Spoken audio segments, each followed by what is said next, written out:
Hi everyone, this is Arpit Singh. Welcome to our channel study for sure. इस video में हम अडानी के केस के रिगार्डिंग जो एक्स्ट्राडिशन करने वाला है यूएस, उसके बारे में डिस्कस करेंगे। साथ ही साथ जो लीगल प्रोसीडिंग अडानी के खिलाफ हो सकती है उसके बारे में जिक्र करूंगा। देखो, ये आर्टिकल काफ़ी इंपॉर्टेंट रहने वाला है। आपको पता होना चाहिए कि कंपनीज अगर ऐसा करती हैं, कुछ मैनिपुलेशन या किसी तरह का कुछ ब्राइबरी लेती हैं, देती हैं, तो उसके खिलाफ यूएस में क्या प्रावधान है, राइट? उसके बारे में कंप्लीट डिस्कस करने से पहले आपसे छोटी सी रिक्वेस्ट है, please to like, subscribe, share और कमेंट। जैसा कि आप सभी को पता होगा कि अडानी फेस कर रहा है सीरियस एलिगेशंस अडानी ग्रुप के खिलाफ। द फैक्ट इज कि इनको कहा जाता है कि ये एक तरह की स्कीम प्लॉट करते हैं जिसको ब्राइबरी स्कीम बोला जाता है, और ये स्कीम के तहत इन्होंने $250 मिलियन के करीब ब्राइब दी है इंडियन गवर्नमेंट ऑफिशियल्स को, ताकि वो फेवर कर सके सोलर पावर प्रोजेक्ट्स के रिगार्डिंग या कॉन्ट्रैक्ट्स इनको प्रोवाइड कर सके अडानी ग्रीन्स को और अजोर पावर को। और इसके बारे में मैं कंप्लीट डिस्कशन पहले एक वीडियो में कर चुका हूं। अगर आपने नहीं देखी तो आप एक बार गो थ्रू हो जाओ तो आपको पूरा केस की क्लैरिटी मिल जाए। वहीं पर इस बार जो चार्जेस हैं इन पर वो हैं violation of US anti corruption and fraud laws के रिगार्डिंग, राइट? और मिंट ने इसका जिक्र काफ़ी बखूबी से किया है, और हम वही चीज़ को डिस्कस करने वाले हैं। देखो, चार्जेस जो इन पर लगे हैं, पहला ब्राइबरी, जो कि $250 मिलियन के करीब इन्होंने इंडियन ऑफिशियल्स को दिए हैं इन बिटवीन 2020-24 सोलर प्रोजेक्ट्स के रिगार्डिंग। साथ ही साथ वायर फ्रॉड, यानी कि इन्होंने कहीं ना कहीं इंटरस्टेट कम्युनिकेशन का यूज़ किया है। जो ये फ्रॉडलेंट स्कीम्स हैं इसके तहत कि हम आपको ऐसे बेनिफिट प्रोवाइड करेंगे, आप हमारे साथ हमें ये प्रोजेक्ट्स वगैरह दीजिए, आपको ये चीज़ बेनिफिट होगी, राइट, वगैरह वगैरह। अकाउंटिंग फ्रॉड, यानी कि कुछ जो स्टेटमेंट्स हैं या रैकेट्स हैं वो फॉल्स हैं, इन्होंने फॉल्टी रैकेट्स पेश किए हैं जो कि पकड़े गए अभी। सिक्योरिटी फ्रॉड्स हैं, स्टॉक मैनिपुलेशन पर हिंडनबर्ग रिपोर्ट की भी आई थी इंफॉर्मेशन, राइट? और ये भी कहा जाता था, जहां पर सेबी ने इनको क्लीन चिट देगी, बाद में सेबी की जो चीफ हैं माधवीपुरी बुच, उन पर भी इल्ज़ाम लगे कि उन्होंने कहीं ना कहीं इनको फेवर किया है, या फिर जो ऑफशोर कंपनीज हैं इनकी, उन पर ध्यान से काम नहीं किया, उनकी यानी कि इन्वेस्टिगेशन प्रॉपर ढंग से नहीं हो पाई। सो सेबी चीफ जो हैं उनके जो हस्बैंड हैं, उनके कुछ स्टेक्स हैं अडानी की ऑफशोर कंपनीज में, वगैरह वगैरह, राइट? और violation under the US foreign corruption practices act, ये काफ़ी इंपॉर्टेंट है। एफसीपीए ऑफर करता है ब्राइब्स किसी तरह के फॉरेन ऑफिशियल्स को, अगर आप प्रोवाइड करते हो बिजनेस एडवांटेजेस के लिए, बिजनेस प्रॉस के लिए, राइट? अभी हम बात करने वाले हैं एफसीपीए के रिगार्डिंग। देखो, foreign corrupt practices act US में इनेक्ट किया गया था 1970s के दौर में, और ये कर्ब करता है ब्राइबरी को, फ्रॉड को, इंटरनेशनल जो बिजनेस डील्स हैं, डीलिंग्स हैं, उनके रिगार्डिंग, राइट? और ये जो एक्ट है ये प्रोहिबिट करता है, यानी कि रोकता है यूएस की कंपनीज को, सिटीजन्स को, या उनकी कुछ फॉरेन एंटिटीज जो हैं।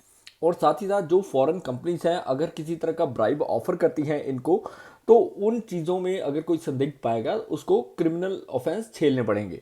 सो अभी के लिए इसको, ये जो एक्ट है इसको एनफोर्स किसके द्वारा किया गया? देखो, डिपार्टमेंट ऑफ जस्टिस और US security and exchange commission.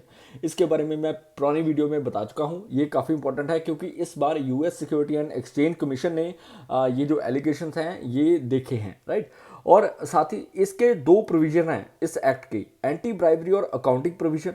Anti bribery का मतलब होता है अगर आपको कोई फॉरेन कंपनी किसी तरह का ऑफर देती है या कुछ प्रॉमिस करती है तो वो चीज़ जो है आप नहीं करोगे, right? Anti bribery.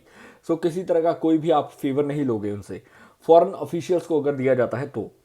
So accounting provision में प्रॉपर जो फाइनेंशियल रिपोर्ट्स हैं वो होनी चाहिए, किसी तरह की फॉल्स डॉक्यूमेंटेशन बिल्कुल नहीं होनी चाहिए। वो चीज़ इसमें हुई थी, क्योंकि देखो, यूएस के जो इन्वेस्टर्स हैं या कुछ कंपनीज हैं, कुछ ऑफिशियल्स हैं, वो यहाँ पर सोलर पावर में इन्वेस्ट कर रहे थे। वहीं पर कुछ गवर्नमेंट ऑफिशियल्स हैं जो भारत के हैं, वो समझो कि ब्राइब लेकर वो जो प्रोजेक्ट्स हैं वो अडानीज को दे रहे हैं। सो समथिंग लाइक दैट कि यहाँ पर कुछ धांधली हुई है प्रोजेक्ट्स को लेकर, सोलर पावर को लेकर, और अडानी नहीं चाहते कि ये प्रोजेक्ट किसी और के पास जाएं। फ्रैंकली स्पीकिंग, अभी के लिए जो पेनल्टीज हैं अंडर एफसीपीए, देखो, फाइन हो सकता है अगर इंडिविजुअल के द्वारा की गई है तो $2.5 लाख के करीब पर वायलेशन, और up to 5 year of prison imprisonment, या फिर दोनों। अगर कोई कंपनी ऐसा गुनाह करती है तो उसे फाइन हो सकता है $2 मिलियन के करीब, यानी कि $20 लाख के करीब पर वायलेशन और ट्वाइस द बेनिफिट गेन। अगर उन्होंने कोई बेनिफिट लिया है तो उसका डबल देना पड़ेगा उनको, right. So along with repayment of illegal obtain profits, किसी तरह का प्रॉफिट उनको मिला है वो भी उनको पे करना पड़ेगा गवर्नमेंट्स को। और जो कंपनी के पास कॉन्टैक्ट्स हैं गवर्नमेंट के रिगार्डिंग वो कैंसिल कर दिए जाएंगे और बिजनेस रिस्ट्रिक्शंस भी लगाई जा सकती हैं इन फ्यूचर कंपनी के ऊपर। ये बात थी एफसीपीए और पेनल्टीज अंडर एफसीपीए की। अभी हम बात करेंगे कि किस तरह की लीगल प्रोसीडिंग अडानीज फेस कर सकते हैं। देखो, अरेंजमेंट की जा सकती है, डिफेंडेंट्स जो हैं उनको जज के आके खड़ा किया जा सकता है, फॉर्मली चार्जेस गिनवाए जा सकते हैं। साथ ही साथ वो डिफेंडेंट्स जो हैं वो कह सकते हैं कि हम प्ली करेंगे, गिल्टी करेंगे, नॉट गिल्टी या फिर नो कॉन्टेस्ट। नो कॉन्टेस्ट मतलब कि आप गिल्टी भी नहीं हो, आप नॉट गिल्टी भी नहीं प्ली कर रहे हो, right. So something like that. अभी प्री ट्रायल मोशन चलेगा, बोथ डिफेंस और प्रोसिक्यूशन आपस में ये मोशन लेकर आएंगे कि इस तरह इसका जो वेन्यू है वो कहाँ पर रखें, या फिर कुछ एविडेंस हैं उसको एक्सक्लूड करना है या नहीं। फिर डिस्कवरी होती है, डिस्कवरी भी एक पार्ट है लीगल प्रोसीडिंग का, जहाँ पर प्रोसिक्यूशन डिफेंस जो हैं वो एक्सचेंज करते हैं एविडेंसेस, विटनेस की स्टेटमेंट्स, डॉक्यूमेंटेशन, प्ली बार्गेनिंग, इस पर नेगोशिएशन होती है ताकि पेनल्टीज को रिड्यूस किया जा सके अगर चार्जेस वहाँ पर साबित हो गए तो। ट्रायल हो सकते हैं। ट्रायल में क्या होता है कि प्रोसिक्यूशन एविडेंस प्रोवाइड करता है टू प्रूव गिल्टी और डिफेंस चैलेंज करता है उन एविडेंसेस को, राइट। और बाद में वर्डिक्ट जो है जूरी के द्वारा दिया जाता है जो भी केस के अकॉर्डिंग हो। फिर सेंटेंस प्रोवाइड की जाती है कि अगर आप गिल्टी हो तो आपको क्या सज़ा होगी, क्या फाइन लगेगा, वगैरह वगैरह। अपील उसके बाद की जा सकती है, यानी कि अगर डिफेंडेंट्स ने कोर्ट के वर्डिक्ट को चैलेंज करना है तो डिफेंडेंट जो हैं वो जाएंगे यूएस कोर्ट ऑफ अपील में, और वहां पर यूएस कोर्ट ऑफ अपील्स देखेगा कि ये चार्जेस को रिड्यूस करना है या फिर ये चार्जेस जो इनके खिलाफ लगाए गए हैं वो वैलिडेट नहीं करते, राइट। और अगर यहाँ पर भी नहीं सुनता या फिर यहाँ पर भी सुनवाई नहीं होती, यानी कि अगर कोर्ट ऑफ अपील जो है वो कहती है कि वर्डिक्ट सही था, देन इनके पास सिर्फ एक रास्ता बचता है यूएस की सुप्रीम कोर्ट में जाने का। बट यहां भी एक प्रॉब्लम है। देखो, यूएस कोर्ट जो सुप्रीम कोर्ट है वो ऑब्लिगेट नहीं है कि वो इस तरह के केसेस की सुनवाई करे, क्योंकि वो सिर्फ वही केसेस लेती है जो उनके लिए नेशनल इंपॉर्टेंस में हो या नेशनल सिग्निफिकेंस रखते हो। सो यहां पर अडानीज की जो मुश्किलें हैं वो बढ़ सकती हैं यूएस में फिलहाल के लिए, और भारत कर सकता है अडानी को एक्स्ट्राडिशन ट्रीटी के तहत यूएसए के पास भेज सकता है, राइट। और देखो, इंडिया यूएसए ने एक्स्ट्राडिशन ट्रीटी साइन की हुई है 1997 में। ये ट्रांसफर करती है इंडिविजुअल्स को जिन पर सीरियस क्रिमिनल चार्जेस लगे होते हैं दोनों कंट्रीज में, इंडिया में भी और यूएसए में भी। यहाँ पर भी इंडिया में भी लगने चाहिए, यानी कि इंडिया में साबित होने चाहिए उन पर जो चार्जेस हैं। सो इस पर पनिशमेंट जो है उनको एटलीस्ट 1 ईयर इन प्रिजन हो, और ब्राइबरी फ्रॉड के केसेस चल रहे हों, but exclude political offences. Political offences इसमें कवर नहीं है एक्स्ट्राडिशन ट्रीटी के तहत। वहीं पर ये डुअल क्रिमिनलिटी के ऊपर काम करता है, यानी कि alleged crime must be recognized in both the nations, दोनों देशों में हो, पहला तो। दूसरा, जो केस रजिस्टर्ड है वो दोनों के ज्यूरिस्डिक्शन और ट्रीटी में मेंशन हो, राइट।